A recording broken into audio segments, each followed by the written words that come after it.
True Crime South Africa is published in conjunction with Arena Holdings, publishers of Times Live, Business Live, Sowetan Live, and others. The opinions expressed in this podcast do not necessarily represent the views of Arena Holdings and its affiliates. The wind whips through the large boulders of the quarry. Heat rises up from the baked ground, and as the man passes by, a flash of red material catches his eye. The woman's body is not moving. She's twisted into an unnatural position, and as the smell mixes with the breeze and rises up into his nose, he instantly recognizes that he's stumbled upon a scene of horror. This is True Crime South Africa.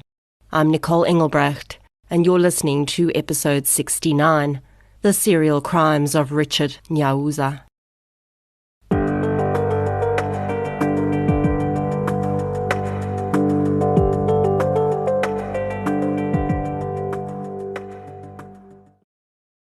This episode is sponsored by CBS Justice, the home of true crime in South Africa.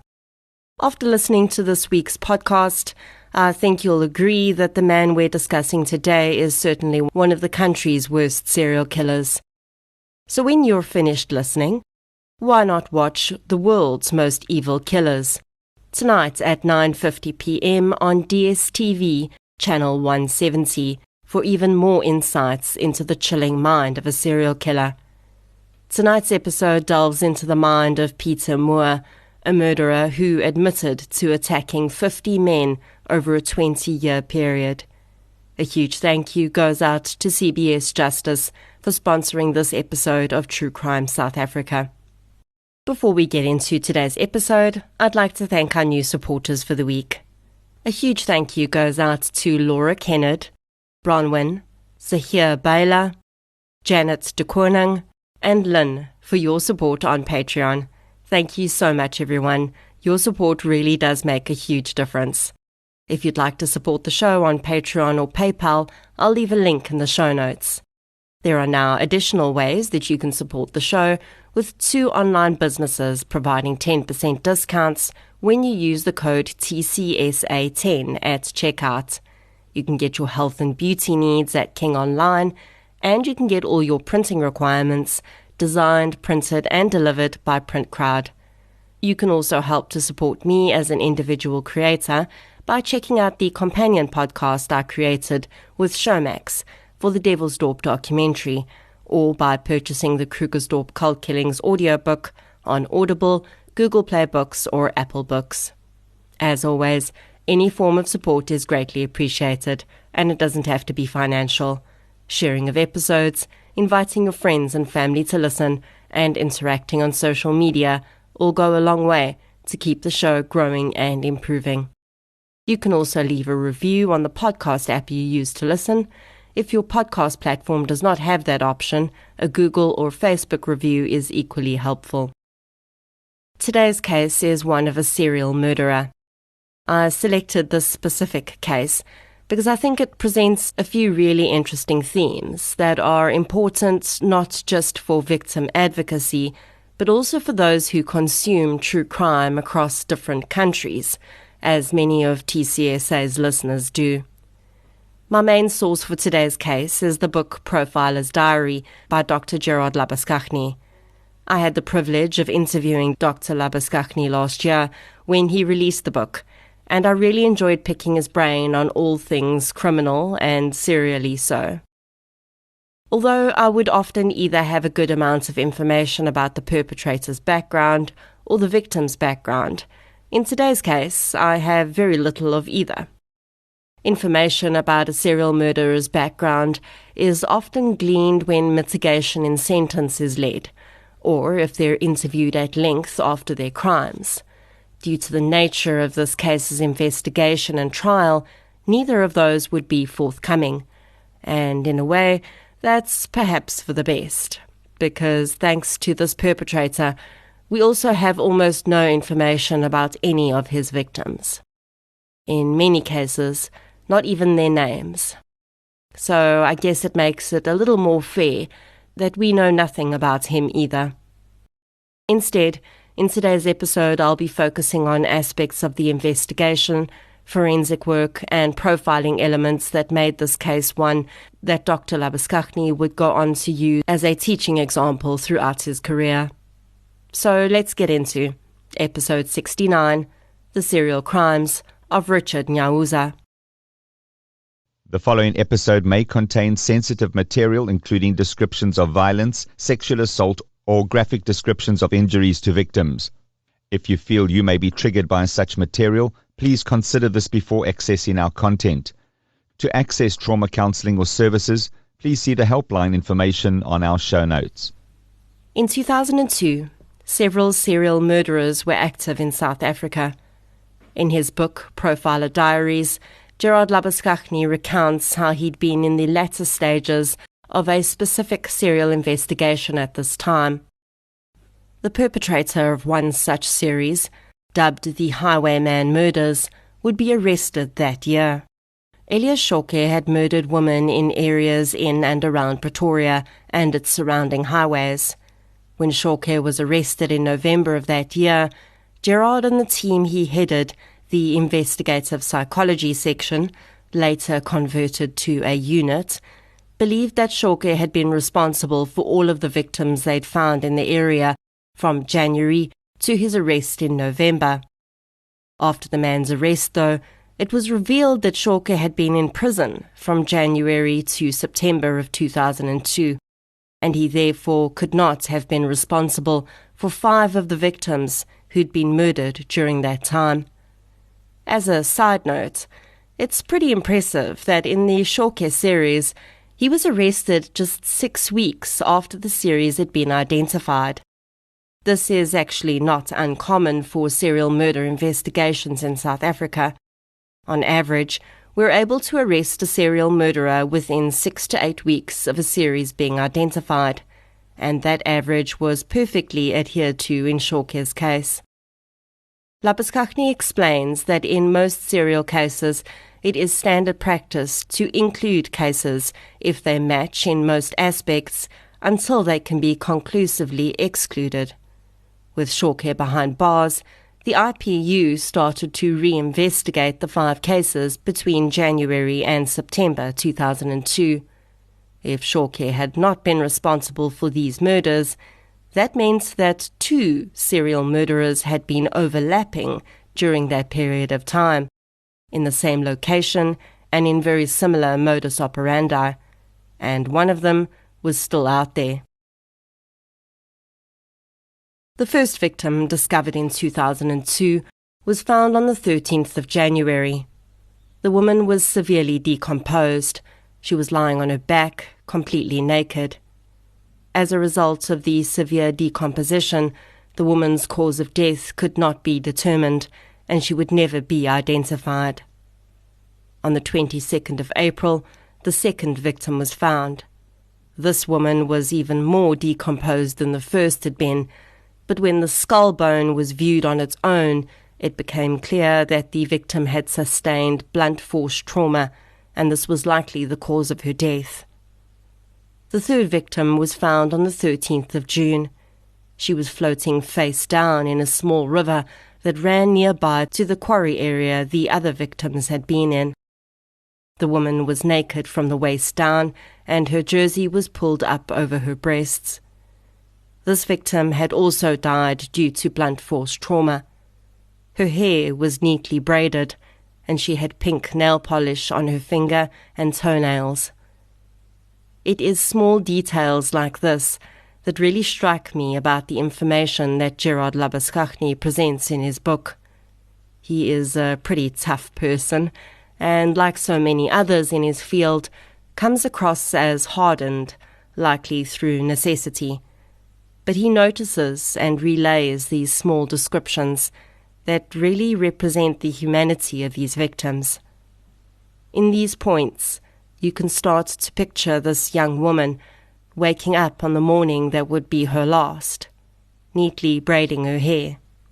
Perhaps the day before, she'd carefully selected the perfect shade of pink, and then sat and painstakingly painted her toenails and then her fingernails to match. and many days or even weeks later, when her body was found and photographed by police, it would be these details that would catch the eye of a highly trained police psychologist, perhaps because they spoke to the woman she had been before her life was stolen. The fourth victim of the January to September period in 2002 was found just days after the third, on the 21st of June. This woman was in the same small river, just further down than the previous victim. The woman was wearing black pants, which were unbuttoned and the zip was pulled down. She wore 2 green wool jerseys. Toxicology tests would later identify that the victim had levels of the antidepressant mirtazapine in her blood which exceeded therapeutic levels. In addition to this, lidocaine was also found, which is a topical local anesthetic. It's most commonly used in a gel form to numb a specific area, but it is absorbed into the bloodstream in small amounts, so it makes sense that it would have been found in a toxicology test. It is not believed that these medications had anything to do with the victim's murder, but they may be important in identifying her if her family were to hear this information and put 2 and 2 together. This victim had no injuries to her skull, but she did have significant blunt force damage to her liver. The 5th body in this period was found on the 3rd of September 2002. The woman was again further along the same river and closest to the road. In fact, she could be easily seen by passers-by. When Gerard Labuschagne attended this scene, he immediately noticed that despite the woman being in a much shallower part of the river to the others, she was weighed down by a large rock. The rock had not been used to strike the woman. It was clear that it had been placed on top of her after she was dead to keep her in place. The victim was wearing bright red pants, a colourful vest, and black underwear, and her fingernails were painted in red. She was barefoot, but her socks lay 30 meters away. Her bright clothing, combined with the rock that kept her in place, meant that she would be easier to spot. Perhaps, Labuschagne thought, the killer had wanted her to be found. The cause of death of this victim could not be determined, and there did not appear to be any damage to her genital area, which would be indicative of rape. This, though, is not necessarily a sign in adults that rape has definitively not occurred, and it is still important in cases where sexual assault is possible for a vaginal swab to be taken in case the DNA from an offender is present. Unfortunately, according to Labuschagne, this does not always happen unless an investigating officer attends the autopsy, an occurrence which in itself is rare. The victim in the red pants had been menstruating at the time of her murder, so pathologists had not thought it likely that any DNA would have remained behind. But Labuschagne and the investigating officer Neville Hale requested that it be done anyway. This would be a vitally important decision. Sadly, not one of these victims was ever identified. The investigating team used many different methods in an attempt to discover their identity. Missing persons reports are, of course, always a first stop. When that fails, fingerprints are another option. In Profiler Diaries, Gerard Labuschagne explains a technique that is used to identify severely decomposed victims. When the human body begins to decompose, the skin begins to change in its consistency.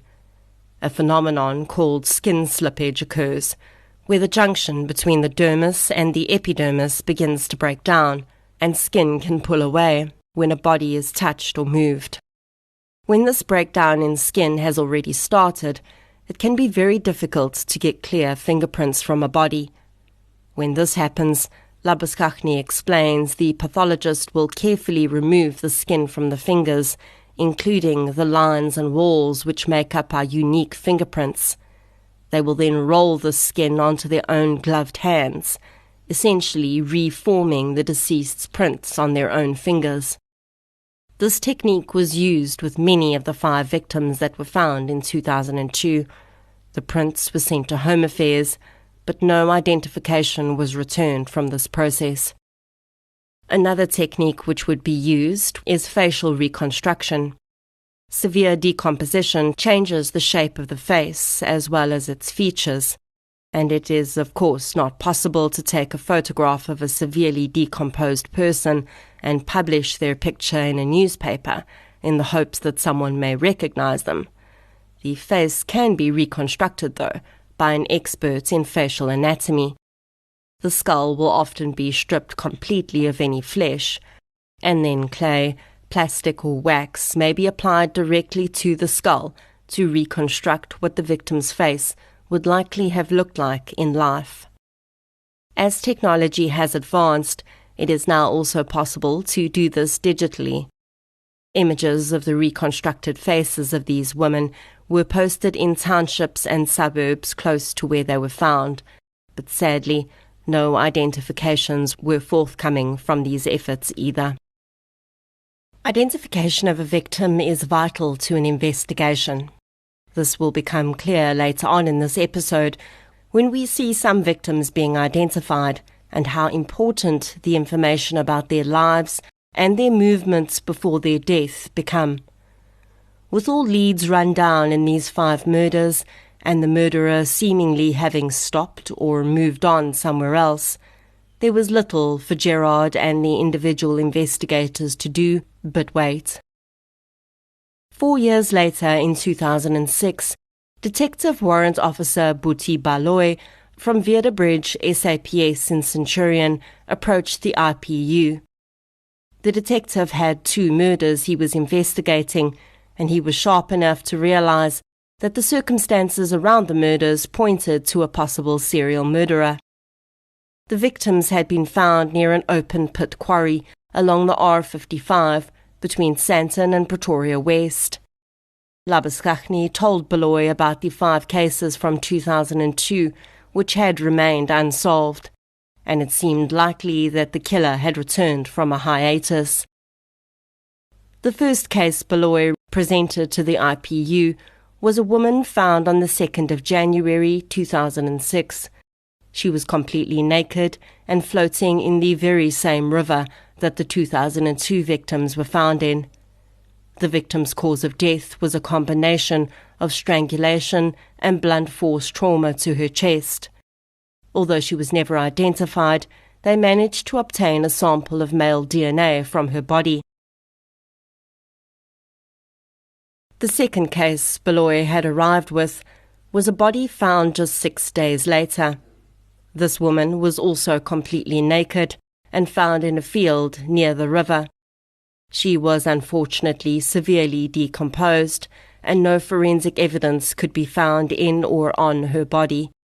She would also never be identified. Gerard Labuschagne recognized that a task force was required to properly investigate this series.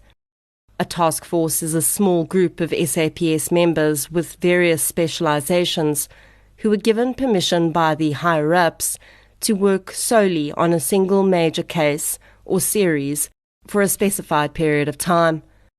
The task force setup is vital to many serial murder cases, as if one is not formed, then detectives are required to continue working on all the other cases in their possession, while also trying to catch a serial murderer, which, with the caseload most detectives have, is extremely difficult, if not impossible.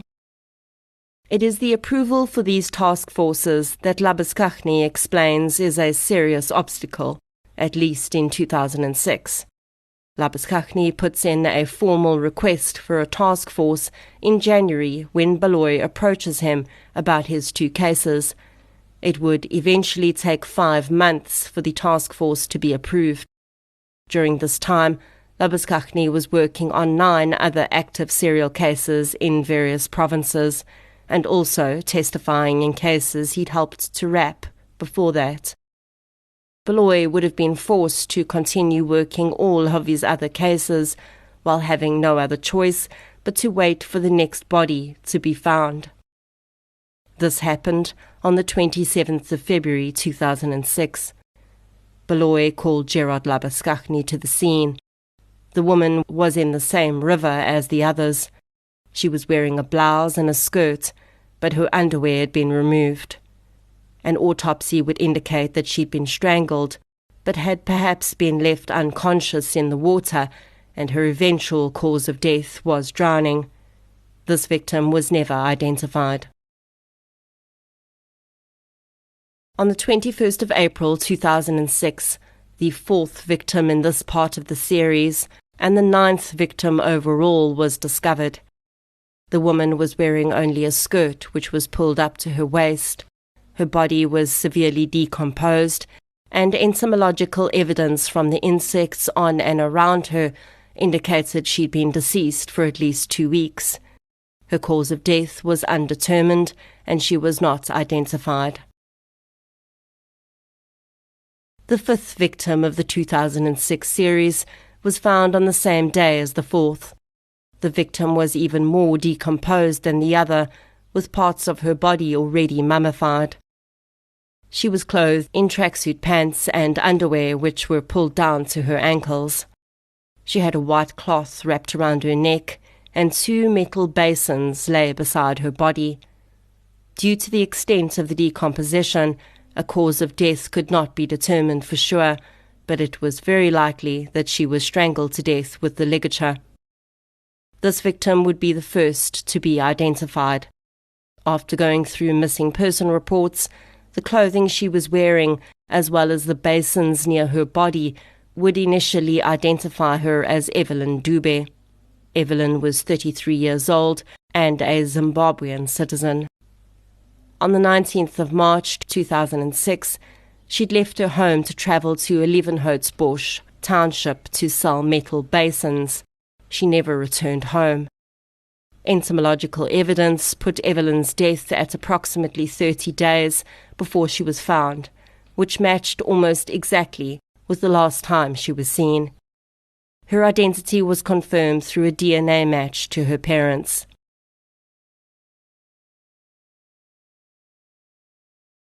The sixth victim at this time was found on the 30th of April. Stainless steel cooking pots lay near her body. She was dressed in a white vest which was pulled up over her breasts. This victim was frozen in time in an upside-down seated position. Labaskachny describes it as though she'd been sitting on a chair. Someone had tipped that chair forward, and she'd remained in that position. There was a clear ligature mark around this victim's neck, and vaginal swabs produced a DNA profile of an unknown male. Thankfully, this victim too was identified. Molina Gunduza was just 25 years old when she left her home to sell stainless steel cooking pots in the Olivenhoutbosch township. She had last been seen at 8 a.m. that morning, and her body was discovered the same day at 4 p.m. With 6 victims in 2006 and a total of 11 thus far overall, the team was still pushing for a task force to be formed so that they could focus solely on the series and get it solved. 5 months after their initial application, in May 2006, the request was finally approved, and the Quarry Murder Task Force was officially formed. The task force was led by Gerard Labaskachny and consisted of several members of the IPU, as well as Detective Buti Baloyi and a student constable. The ops room for the task force was set up at the IPU headquarters in Pretoria. This was done predominantly to ensure the security of the information they would discuss. An ops room at a police station would be easy pickings for someone wanting to leak information to the press. Within hours of receiving the call to confirm the formation of a task force, a vehicle was secured for the investigators, which in itself was a massive undertaking, as detectives at stations share vehicles, and securing a dedicated vehicle at the time was almost unheard of. To start, the task force decided to start visiting the crime scenes. They arrived at the entrance to the quarry, and as they started to drive through the gate, a security guard ran up to their vehicle. The man told the team that he was impressed at how quickly they had arrived. The team was understandably confused at this comment, but the security guard then motioned to two men standing near the gate and said that these men would show them where the body was. It emerged that the team had arrived, quite coincidentally, just minutes after two men walking in the area had discovered the seventh victim for 2006. The security guard had called the police to attend the scene and thought the task team were responding to that call. One of the men said he needed to move on, and the team let him go, as the other man said he'd take them to where the body had been found. The man got into the vehicle with Detective Baloy, and the convoy slowly made their way through the quarry. A few hundred meters down the gravel road, the man in Baloy's vehicle suddenly opened the door and ran away. Baloy said 1 minute he was talking and the next minute he was running. I will admit that at this point in my research I thought that this guy could be the perpetrator. It's not uncommon for perpetrators to insert themselves into investigations and even to find the bodies of their victims when they feel police are taking too long to do so. For some, this is a psychological kick and a bit of extra power play. And for others, it's a way to gain information about the investigation and understand police procedure as they watch them approach the crime scene. It would turn out, though, that for this man neither applied, and he was not the suspect. There was a very good possibility that he was guilty of something else, and perhaps suddenly felt very vulnerable being with police, or maybe he just didn't want to see the body again. Either way, the task team was now in the middle of the quarry with no idea where to go. So they decided to drive back and find the other man. They found him walking on the side of the road just outside the quarry, explained that his friend had run away, and asked if he could please show them where the body was. The man agreed and walked the team to the spot. In amongst some of the largest boulders in the quarry, the seventh victim of the quarry murder series lay dressed in a pink skirt and matching top. Her dress was pulled up to her waist. The woman's body was severely decomposed, and she could not be identified. The team would analyze 146 dockets during this period, looking for additional cases that could be linked to the series, and also in an attempt to identify their victims. On the 31st of May, a massive search was undertaken in the quarry. Scent dogs were used to clear that area. Although no more bodies were found, this helped the task team to fix a date on which they knew without a doubt that the quarry was clear. Any victims found after this date would have had to have been left there after the 31st of May. As part of the investigation, the team sent all of the GPS coordinates for the body recovery sites to Professor David Cantor at the University of Liverpool. Cantor and Canadian academic Kim Rosmo developed the concept of geographic profiling, which is based on the theory that serial offenders have comfort zones in which they operate. These comfort zones are generally centered around their homes, places of work, or other areas they're familiar with. Rosmo and Cantor developed software which plots the coordinates of body recovery sites and then, using estimated distances, which are most common in these cases, identifies areas of dwelling or industry in which the offender may live or work. When they received the profile back from Cantor, the task team laid it over a satellite image of their area. The profile identified a cluster of buildings near the site, and on the 4th of July 2006 at 10 p.m., the task team and additional units descended on the buildings in a targeted search. The idea was to link any cell phone belonging to the occupants in the buildings to the two victims they'd managed to identify. This highlights once again the importance of victim identification in murder cases. By identifying two of their victims, police were able to keep an eye on activity on their cell phones, which would end up being of vital assistance. The search, unfortunately, did not turn up any leads, but if they hadn't tried, they would never have known, and often in investigations, excluding areas, people and leads is just as important as including them. On the 31st of July 2006, the 8th victim for that year was found. She was in the rockier area of the quarry and was wearing only a black bra, which had been pushed up over her breasts. The victim was decomposed, but penetrating wounds to her chest were found, which was slightly different to the injuries on the other victims.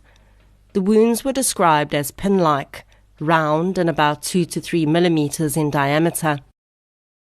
The team's work in having regularly gone through the missing person reports paid off when this victim was found, and after reconstructing her face, they were able to identify her as Selina Mahlangu.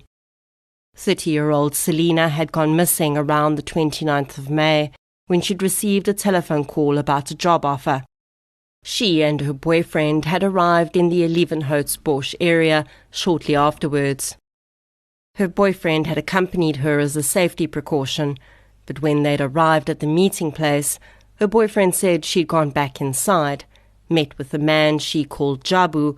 She came back out and told her boyfriend everything was fine and he'd left her there.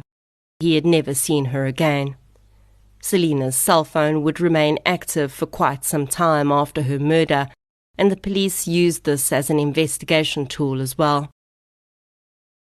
While at Selina's scene, the task force had called out the dog unit to search the area, and another body was discovered just 20 meters from Selina's. This victim, the 9th for this portion of the series and the 14th overall, was wearing a white bra which had been pulled down, as well as brown boots and socks. She had the same pin-like wounds to her neck, chest and abdomen that they'd seen on Selina. On seeing these wounds, Labuskachny believed that they had been caused by a thin screwdriver. Unfortunately, this victim was not identified. On the 18th of August, a mass funeral was held for 5 of the unidentified victims. Press attention around this case was increasing significantly, and over 300 people attended the service. The task team would later discover that their killer had been among the attendees. The day after the funeral, Saturday the 19th of August, the task team decided to observe the quarry area for the day. They'd noticed that most of the identified victims had disappeared on a Sunday, so they wanted to see how much foot traffic the area got over the weekend in order to understand just how much risk-taking behavior was involved in the perpetrator's crimes. They noticed that Sundays in particular were extremely busy, with bike riders, quad bikers and general passing foot traffic. If the killer was choosing to commit his crimes in the busiest time of the week, this was undoubtedly part of the thrill for him. The following Sunday, the team donned camo gear and took up hidden spots around the quarry where they'd spend hours lying in the heat, dead still, hoping to spot someone of interest to their investigation. The task team became aware that Selina Mahlangu's boyfriend had disappeared after he'd reported her as missing. Although she was still believed to be part of the series, this was extremely suspicious, and they had to look into the possibility that he may have been involved in her murder. After searching for him, they managed to arrest the man at a local shopping centre. After running his DNA, though, they acknowledged that he was not their offender and released him. On the 1st of September, another body was found. This victim was found much sooner after her murder than the others, and as a result, held the most hope for forensic evidence. The victim was found lying face down and wearing a pink bra and peach-coloured top. She was found at 9 a.m. in the morning and was identified as Elizabeth Mabasa. She had last been seen on Wednesday the 30th of August when she'd left her place of employment in Mooikloof, Pretoria. Her pants, underwear and cell phone were all missing. In his book, Gerard Labuschagne notes that it's quite rare for pathologists to be called out to murder scenes, and this is often a disservice to justice, as they will gain information and gather evidence from the scene that may otherwise be missed and may be very helpful in an autopsy. On this occasion, a pathologist was called out, and a dried white substance, which was believed to be semen, was swabbed from the victim's body. The victim's hands were also bagged on the scene, which was helpful to collecting evidence that may have been transferred in a struggle. If a victim's hands are not bagged at the scene, DNA found under their fingernails cannot be used, as it may have been contaminated. Elizabeth's cause of death was determined to be a combination of ligature strangulation and blunt force trauma. She'd incurred a ruptured liver, injuries to her heart from external trauma, and acute blood loss. She had been 12 weeks pregnant at the time of her murder. Elizabeth's cell phone data would again be useful in the investigation. 4 days after Elizabeth Mabasa's body was found, the task team received a phone call from the forensic laboratory. They had a match to their unknown male DNA sample. The match, in fact, had first been made 4 years before. In 2002, a man had been arrested for the attempted rape of his girlfriend's 9-year-old daughter. His DNA had been taken at that time and entered into the system. This in itself had been a stroke of luck, because at that time in South Africa, a suspect in an attempted rape would not have had his DNA taken, because DNA was solely used for specific case investigation, and no DNA was present on the victim. A short while later, though, the DNA swab from the last murder victim in the 2002 series, the woman with the bright red pants, had also been entered into the system, and a match had been made. Legislation at this time in South Africa did not mandate that anyone monitor these matches, nor that they be followed up on. Had someone picked up that match in 2002, they would have found that the owner of this DNA, Richard Jabulani Nyauza, was at that time incarcerated while awaiting trial on his attempted rape charge. At minimum, he may have been found guilty of the murder of the victim in the red pants, and he may have been sentenced to a long prison sentence, essentially saving the lives of at least another 11 women. The frustration at this knowledge is immense. But our legislation and systems were simply not set up at the time for this type of linkage. Thankfully, today we do use DNA samples to match other crimes. If you want to learn more about how our DNA legislation and systems have changed over the years, you can listen to my interview with Vanessa Lynch of DNA for Africa. The task force now had a suspect's name, and having learned that this man had a history, they wanted to understand who they were dealing with. Richard Nyauza's record would show that he'd been awaiting trial for the attempted rape charge from 2002 to 2005. He was found guilty of this charge at trial, but unfortunately the trial took place at a magistrate's court, and because the court was not mandated to be able to issue a sentence of the kind his crime called for, they referred sentencing to the High Court. When the case came up for sentencing, something rather unexpected happened. The High Court overturned the magistrate court's verdict, and Nyauza was found not guilty of the attempted rape. He was set free in November 2005. Less than 6 weeks later, he'd gone back to killing women in the quarry. We know that serial murderers generally do not stop killing, so when bodies stop being found, we can safely assume that the perpetrator has either died, been hospitalized, imprisoned, or moved areas. The task team had considered that their killer may have been in prison during this time, and they had looked at parole records, and followed up on several released sex offenders during their investigation. But of course, none of these had panned out, because Richard Nyauza had not been on parole. His conviction had been entirely overturned. The task team located Nyauza's ex-girlfriend from 2002, and she acknowledged that she was aware the man was out of prison and she'd seen him around the area. She'd even made it her business to know where he lived to ensure the safety of her daughter. While Richard Nyauza had been in prison, an application he'd made for RDP housing had come through. His brother had moved into the house until Nyauza was released, and then he'd taken occupation of it in late 2005. The woman was able to point out the exact house to police. The house was just 1 kilometre from where the 2006 victims had been found. The task team had kept tabs on the cell phones of the identified victims, and the one cell phone that was still moving around and pinging off various towers was that of Selina Mahlangu.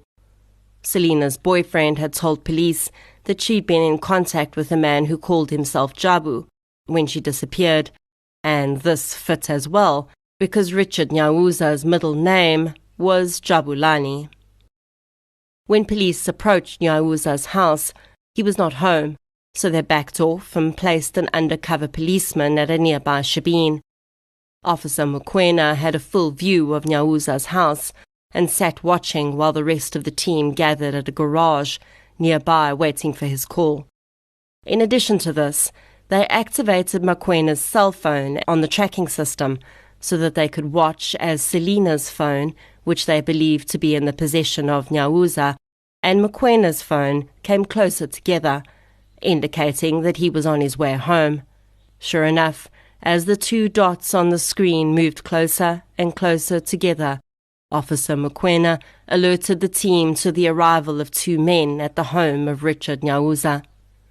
Within minutes, the men were surrounded by police cars and both were arrested.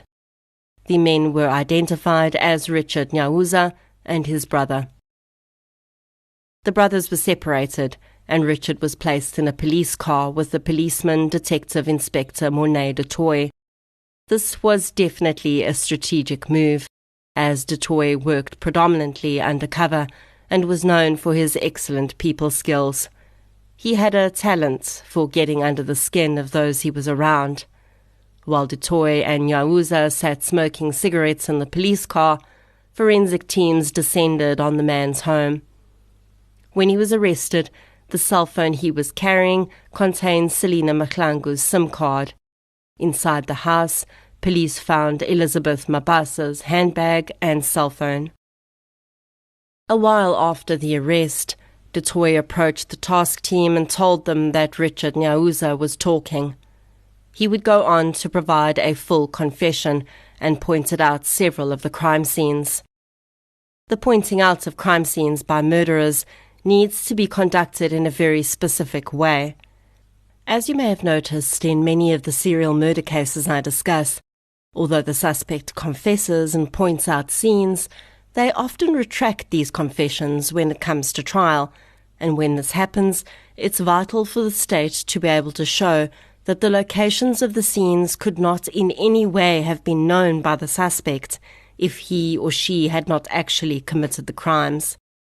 One way of doing this is by ensuring that pointing outs are conducted by police officers that have no affiliation or prior knowledge of the case.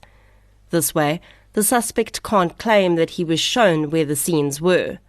When the Nyauza pointing outs were going to happen, this information was somehow leaked to the press. Gerard Labuskaghni received a call from a journalist saying that they were going to be attending the pointing out with a camera crew. Now, clearly this would be a serious issue if Nyauza decided to make an about turn. As Labuskaghni says in his book, all he would need to do is say, well, I just pointed to where the camera crew was standing. Although he explained this to the journalist, it would take an additional threat of arrest if they came anywhere near the scenes for them to back off and decide it wasn't a good idea. Nyauza admitted that he'd used various methods of killing during his crimes, including manual and ligature strangulation, beating with the stone and plank, stabbing with the screwdriver, and kicking his victims. These admissions would correlate with the injuries that were found on the victims, including the internal injuries to two of the victims' livers, which were presumably caused by Nyauza kicking them repeatedly. Nyauza alleged that he'd killed women as an act of revenge because a woman had given him HIV.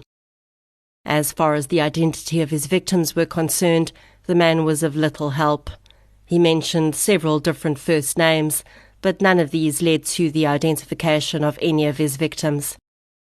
During his confessions, he claimed that he'd murdered a man in an arranged hit years before, and also that he'd participated in 2 cash-in-transit robberies. No proof could be found of either of these claims, and he would never be charged with these crimes. On the 14th of September, Richard Nyauza was charged and did not request to apply for bail. His brother had in the interim been cleared of any involvement, and he was released. Then, 3 days later, another body was found. The victim was wearing blue tracksuit pants, a white vest and socks.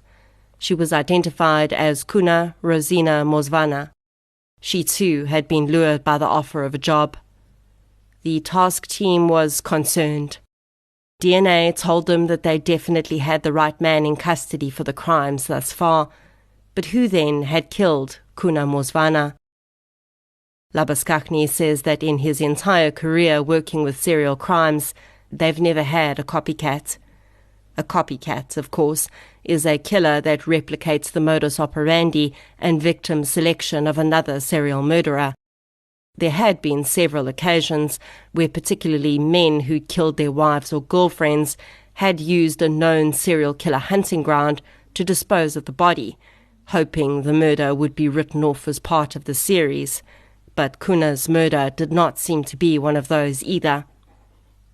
Kuna had been reported missing on the 3rd of May 2006, and the autopsy would eventually reveal that she had in fact been killed around that time, and the cold of winter had slowed her decomposition so significantly that she'd appeared to have died much closer to September when she was found. She was definitely one of Richard Nyauza's victims. This brought the victim count to 16. The prosecutor in this case initially only wanted to prosecute for the cases in which there was physical evidence, which meant that only 8 of the 16 victims would get true justice. Certainly, this was a wise move from a tactical perspective, but the IPU had 2 reasons why they didn't want this to happen. Firstly, they felt strongly that all of the victims deserved to have their cases heard. It was bad enough that most of them would never have their names returned to them and would never be buried by their families, but they did, at the very least, deserve to have a life sentence attributed to their murder. The second reason was that in 2006, serial offender cases still had very little case law to fall back on. The work that the IPU had done in linkage analyses proved that it was possible to link cases to the same offender without physical evidence, and they wanted to use Richard Nyauza as an example of how this could be done. If this could be achieved, it would mean that prosecutors and judges in future serial cases could trust linkage analysis evidence to rely on for convictions, and they could reference the Nyauza case as a precedent. The prosecutor eventually relented and agreed to prosecute Nyauza for all 16 murders. In the run-up to Nyauza's trial, Gerard Labaskakni received a surprising phone call. A detective from the northwest called to say he was on his way to collect Richard Nyauza, as he was a suspect in an attempted murder in his jurisdiction. Labaskakni explained to the detective that there was no way he was releasing a serial murder suspect into his custody to answer for a single attempted murder, but the details of this case would help to strengthen their own case. It would emerge that a few months before his arrest, Richard Nyauza had been making a delivery of ostrich feed for his employer in the Northwest Province when he picked up Jane Seramani on the side of the road and offered her a lift. The woman would later report that Nyauza had attacked her, stabbing her with a screwdriver, beating her and then dumping her on the side of the road, presumably believing she was dead. Jane had survived, but she had lost the baby she'd been carrying. The Northwest docket would eventually be included in the Pretoria series prosecution after special permission was granted to include a case outside of the jurisdiction. Jane Seramani and a farm labourer who'd witnessed Jane getting into the vehicle Nyauza was driving would take 10 and 5 seconds respectively to point him out in an identity parade. Nyauza's trial started on the 23rd of October 2007 under Judge John Murphy. Nyauza was represented by a seasoned legal aid defence lawyer, Advocate Lawrence Shabalala. Despite having confessed and pointed out scenes, Nyauza pleaded not guilty to all charges against him. He also chose not to present any evidence of his innocence. Essentially, his defence was, "I didn't do it, prove that I did." Nyauza was facing 24 charges in total, 16 of murder, 1 of attempted murder, 4 counts of rape, and 3 counts of robbery for the cell phones and handbags that were found in his house. The state's evidence was presented rather quickly, as much of it was undisputed by the defence. In all, 18 witnesses testified in the trial. Jane Seramani, the attempted murder victim, testified as to how her life had been changed by the attack. She had lost partial sight because Nyauza had stabbed her in the forehead. She'd miscarried her baby, and she found it impossible to trust anyone anymore. While she gave her testimony, Judge John Murphy asked defence counsel to control his client. Nyauza was laughing at Jane as she spoke and cried. A trial within a trial would be held when, as expected, Nyauza had attempted to have his confession and pointing out dismissed from evidence. He claimed that he was intimidated into the confession and coached to point out the scenes. He also claimed that he was given pills to take, which made him drowsy, so he didn't know what he was doing at the time. The pointing outs were recorded by police, and the judge was able to see Nyauza's conduct firsthand. The man appeared completely normal, didn't stumble or slur, and did not visibly show any signs of being under the influence of anything. In fact, police had given Nyauza access to medication during that time, but it was by his own request and the advice of a doctor, and the pills were antiretrovirals to help his body fight the HIV virus. Ultimately, the defence's request for the evidence to be deemed inadmissible was turned down. The final witness to testify was an expert witness, Dr. Gerard Labuskaghni. Labuskaghni testified to the linkage analysis that had been conducted on the series of murders. Rather importantly, his testimony was not in any way led to point to any specific suspect, including Richard Nyauza. Rather, the linkage evidence was provided to aid the court in understanding why all 16 cases must have been committed by the same offender, regardless of who that offender was. Included in the linkage analysis were aspects of geographic profiling, cause of death, the method of luring the victims, the fact that in 14 of the 16 cases there was a sexual element involved, and that the victimology was all the same. This was the moment that the IPU had been working toward, as if this evidence was accepted by the judge, it could be used as case law in future. Labuskaghni was surprised to find that the defence did not wish to cross-examine him. He says in his book he would have actually preferred being cross-examined because it would have made the evidence and eventual case law more robust. But Advocate Shabalala could only do what his clients had instructed him to, and it seemed Richard Nyauza did not wish to counter any of what Labuschagne was saying. In fact, as Labuschagne left the stand, Richard Nyauza thanked him for his testimony. The two men had had a few interesting interactions after Nyauza's arrest, and the man would end up wearing some of Labuschagne's old clothes to court. He would occasionally buy him lunch with his advocate's permission, and also brought Nyauza newspapers when his case was discussed in the press. As the trial wrapped up, it's alleged that Nyauza asked Labuschagne if he would help him write a book about his life, an offer which, I'm assuming, the doctor declined. On the 5th of November 2007, Richard Nyauza was found guilty of all the charges against him. The judge went into sentencing immediately.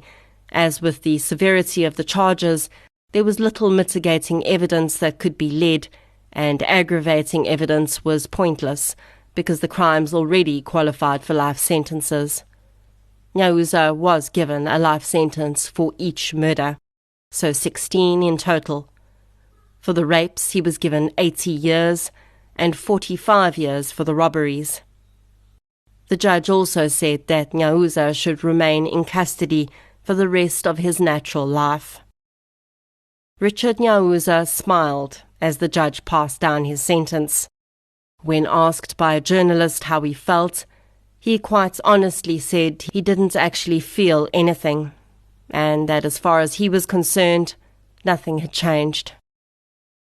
In many of the serial murder cases I've covered, I've made the comments that the killer's actions don't fit with what we expect from serial murderers. And after doing research for this case, I'm not going to be saying that anymore.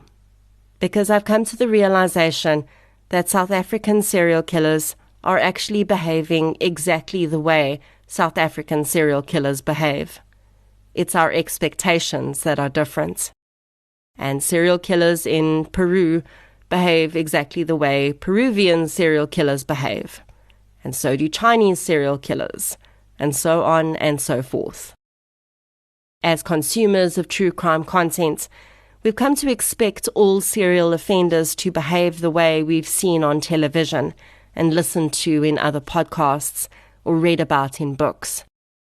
But that content is based predominantly on American serial killers.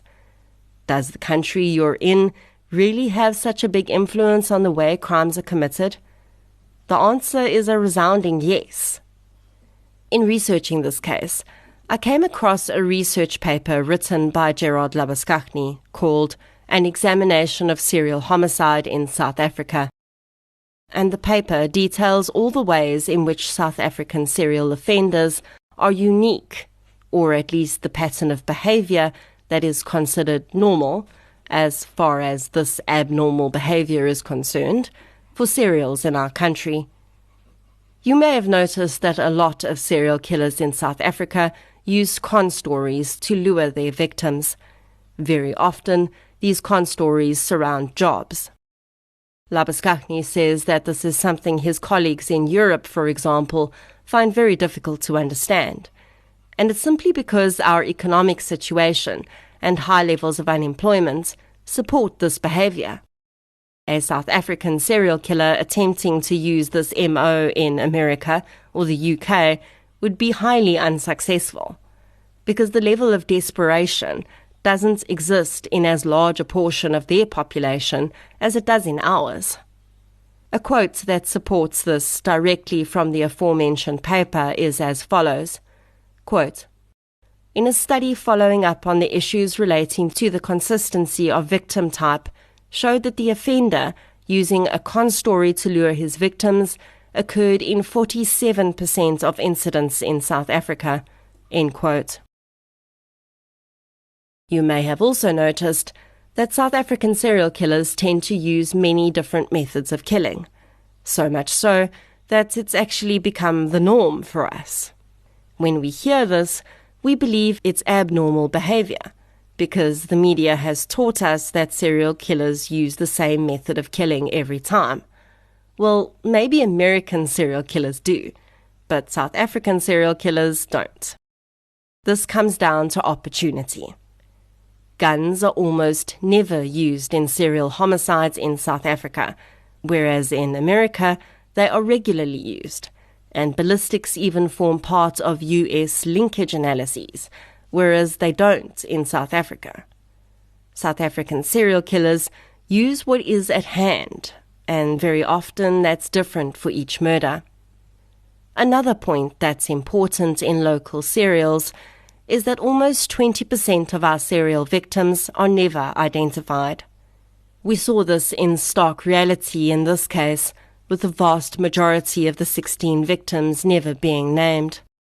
The reasons behind this could be multiple.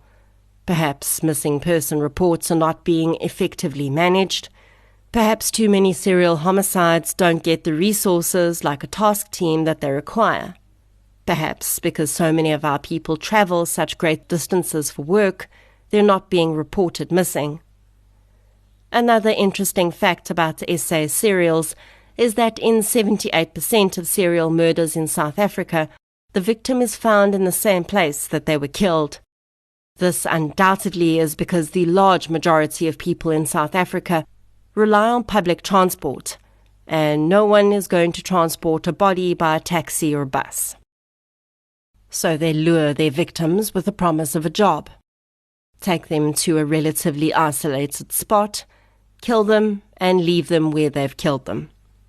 In America, for instance, we often see their serial killers transporting victims over state lines in an effort to avoid detection. You don't see that in South Africa. So really, it is so vital for us as a true crime consuming public to understand how these intricacies play out. And it is vital for an investigator or profiler to understand how the country, or even sometimes the province in which the crime is committed, impacts the facts of the case. Of course, there are certain aspects of serial investigation that are relevant no matter where in the world you find yourself, but there are also very important differences that must be taken into account. I was watching a talk that Gerard Labuschagne gave on the impact of DNA on serial investigations, and he said something which I found quite profound. I'm paraphrasing here, but essentially it was that even with all our knowledge and research, we don't know what causes someone to become a serial offender, but we do know what allows them to become one, and that is ineffective policing methods. If every rapist or murderer was caught after their first crime, there would be no serial offenders. And of course, this is not an indictment of South African policing in my view. It's an encouragement to every police force in the world to learn from their mistakes and put systems in place to make solving cases easier and faster. I think it's also an encouragement to the general public to educate ourselves, and rather than being so obsessed with why these people do what they do, rather become obsessed with helping to resolve the systemic issues that allow them to do what they do. Things like helping to advocate for better missing persons reporting, better DNA legislation, and even improved social systems for children. Because although it may not seem like it on the face, that is what stops serial offenders from serially offending. Really, it's about ensuring that our investigation system evolves as we learn more about how we can do better.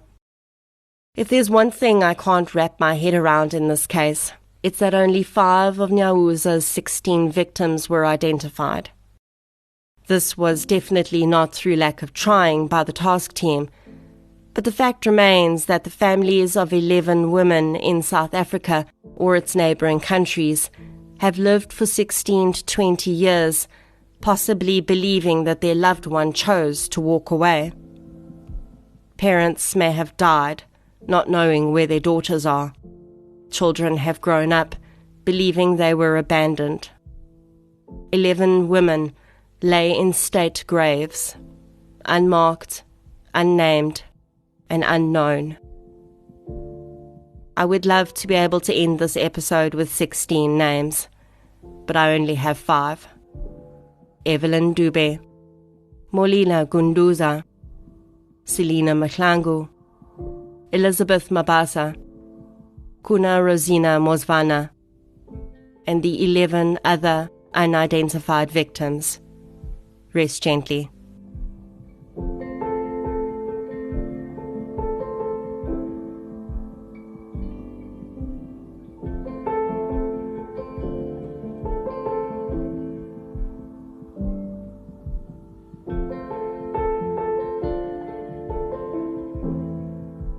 Thank you for listening to episode 69, The Serial Crimes of Richard Nyauza.